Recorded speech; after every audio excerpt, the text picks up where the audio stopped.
You never truly understand a military base until you've walked it after midnight. The air changes. Voices disappear. Every corridor sounds like a secret. Even the hum of fluorescent lights feels classified. Fort Bishop, tucked deep in the Arizona desert, was one of those places where quiet didn't just mean silence. It meant someone was watching, and on nights like this, someone always was. Tonight's story begins with a mop bucket and ends with a shot nobody believed. They called him Luis Torres. Most didn't call him anything at all. He drifted from hallway to hallway with a slow limp, pushing a squeaky-wheeled cart down the polished concrete floors of the firing complex. Thin, gray-flecked beard, deep-set eyes that watched more than they blinked. Always wearing that same faded blue janitor uniform, with the name patch-stitched crookedly on the chest, Torres. No rank, no insignia, just a man with a mop. To the snipers in training, he barely existed. But he noticed everything, from the spent shell casings left on benches to the trembling hands of rookies trying too hard, to the arrogance of men who'd forgotten what discipline meant, and that included Chief Mark Holloway, head of the Sniper Evaluation Unit. Chief Holloway lived on his reputation like it was oxygen. He'd been in the Marines 15 years, with deployments stacked like bricks, Helmand, Fallujah, Sungin, Mosul, and he made damn sure everyone knew it. He wore accomplishment like ammunition, loud, heavy, and dangerous if you had to stand too close. Tall, muscled, buzz-cut, with a jaw that looked carved by someone angry, he walked the base like he owned the dust beneath it.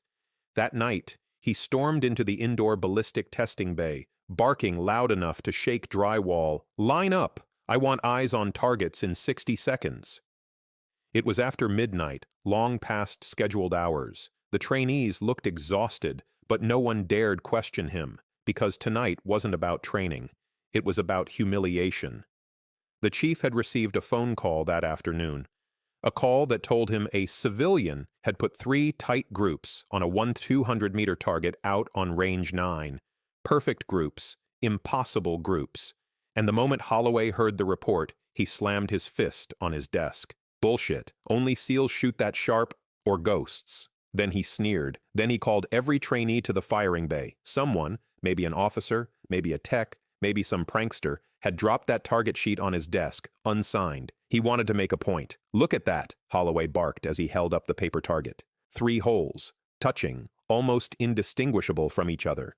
Gasps rippled across the group. That group was shot on our range. He paced in front of them. "Some coward thinks they can play jokes in my house." He slapped the target down on a table. "No one here shoots like that. Not one of you. Not even half of you. Only SEALs shoot that sharp." The trainees stayed frozen. A few jaws tightened. Some lowered their eyes. No one spoke except a faint squeak of wheels behind them. Everyone turned. Standing in his janitor blues, holding a mop, was Torres. He looked like a smear on the wall compared to the armored mass of the chief. Holloway exhaled sharply through his nose. Christ. Even the janitors listening now. A few of the trainees snickered under their breath, but Torres didn't react. He simply blinked, slow, calm, like he'd seen storms bigger than this man. Holloway stepped closer, towering over him. "You got something to say?" He grinned, leaning down. "Or you want to sweep the targets too?" Torres's voice came low, almost too soft to catch. "No joke, Chief. Someone shot it. And you know who?" Torres's eyes didn't waver. "Does it matter?" The room didn't breathe. Holloway straightened, nostrils flaring. "It matters because whoever did this is lying. Nobody here shoots like a SEAL." A pause. Then Torres set the mop aside, wiped his hands, and said quietly, "Maybe someone does." It was like dropping a grenade. Trainees exchanged wide-eyed looks. The chief's face reddened. "You want to test that theory, Janitor?" Holloway growled. Torres nodded once. "I do." If Torres had tried to fight him, Holloway would have laughed. If Torres had tried to argue, he would have been thrown out. But a challenge at the range, every sniper in the world understands that language. Holloway smirked. "You? Shoot in my bay?" He laughed, sharp and cruel. "You're no SEAL." "No," Torres said. Then, after a heartbeat, "Not anymore." That subtle shift, "anymore," caught one trainee's attention, then another's, then all of them. But the chief wasn't listening. He was too busy puffing his chest. "Fine," Holloway barked. You think you can beat my men? My team? Step up. He tossed a custom-built M24 across the table. It skidded to a stop inches from Torres's hand. Torres didn't touch it. Not that one, he said. Oh? The chief mocked. Too heavy for the janitor? No. Torres's eyes locked on him. Wrong balance. The room froze. Someone who knew how a weapon balanced, knew it like a limb, was not a janitor. Holloway narrowed his eyes. Fine. Pick your poison. Torres walked across the racks, scanning calmly. He moved like a man who'd done this 1,000 times. Not rushed. Not hesitant. Measured. He stopped at a weathered Mk13 Mod 5, old school, battle-scarred, with the black finish worn by harsh deployments. He lifted it, not like someone testing weight, like someone greeting an old friend. The chief's jaw ticked. Load it, he muttered. They set the electric target system to 1,200 meters, the same distance as the mysterious grouping. The digital camera feed flickered on. The bay doors opened to the night wind creeping in.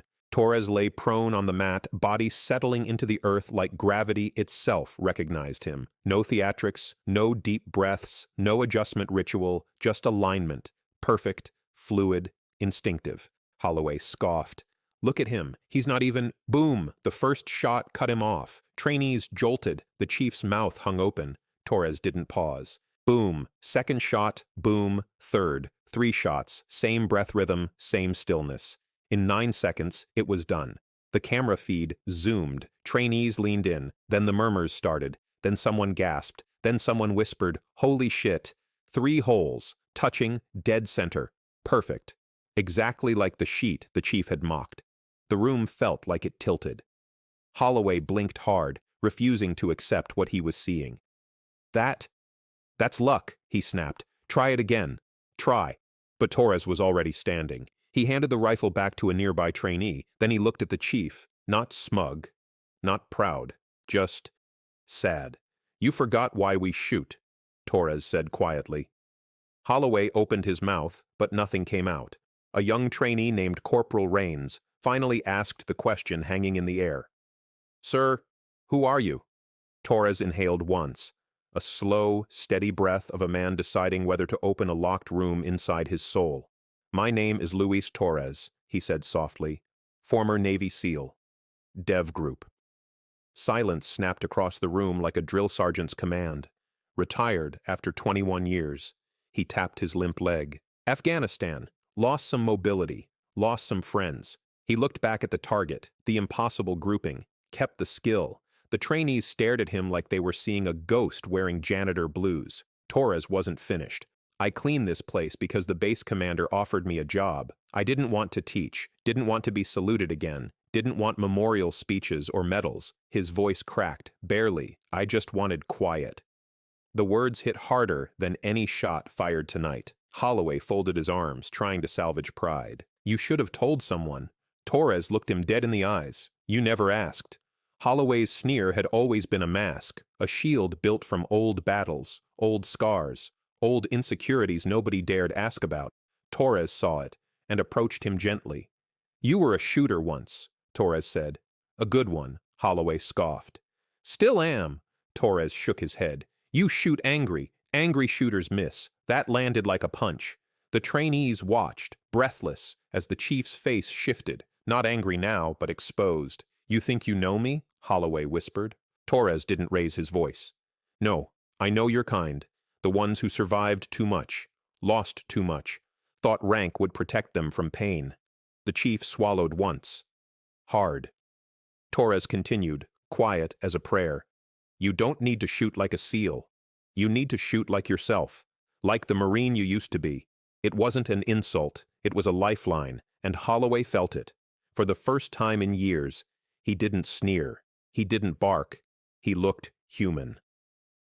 Torres placed the Mk13 on the ground.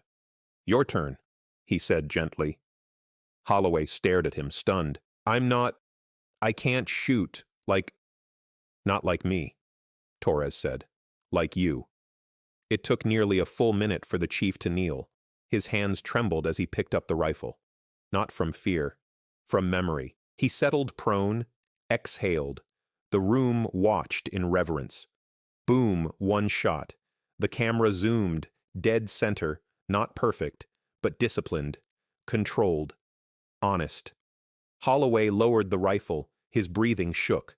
Torres nodded. "That Marine is still in there," he said.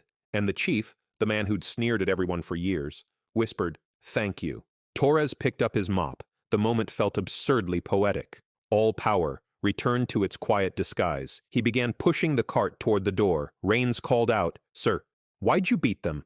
Why'd you even bother?" Torres paused. Then he answered without turning around. "To remind you, the quiet ones are still here." And he walked out. The bay stayed silent for a full minute after he left. Then 2. Then Holloway turned to his trainees. "Listen up," he said. But something in his voice had changed, softened, deepened. "Tonight, you met a standard, not mine, not the Corps. A human one." He lifted the target sheet Torres had just produced with those impossible shots. "This is what humility looks like." The trainees stood taller than they had all night. Fort Bishop changed after that night. Not dramatically, not publicly, but quietly, the way real change always starts. Chief Holloway became a better leader, still tough, still demanding, but fair. He stopped sneering, stopped humiliating, started guiding. And Torres? Some mornings he still pushed that mop bucket through the corridors, but every once in a while, a trainee would stop and say, "Good morning, Mr. Torres," and he'd nod, quietly touched. He never returned to a sniper cell, never held a rifle again on base. He didn't need to. His lesson had already hit its mark. One late evening, Torres stood alone on Range 9, staring at the desert horizon, glowing orange with sunset. He whispered something, maybe a name, maybe a prayer, and placed 3 brass casings on the sand. Then he walked away, slow, quiet, invisible again. But now everyone at Fort Bishop knew better. True strength doesn't shout, true skill doesn't brag, and true warriors don't always wear rank on their chest. Sometimes they're the quiet ones sweeping the floor. Respect everyone, because you never know who already walked the fire you're only learning to face.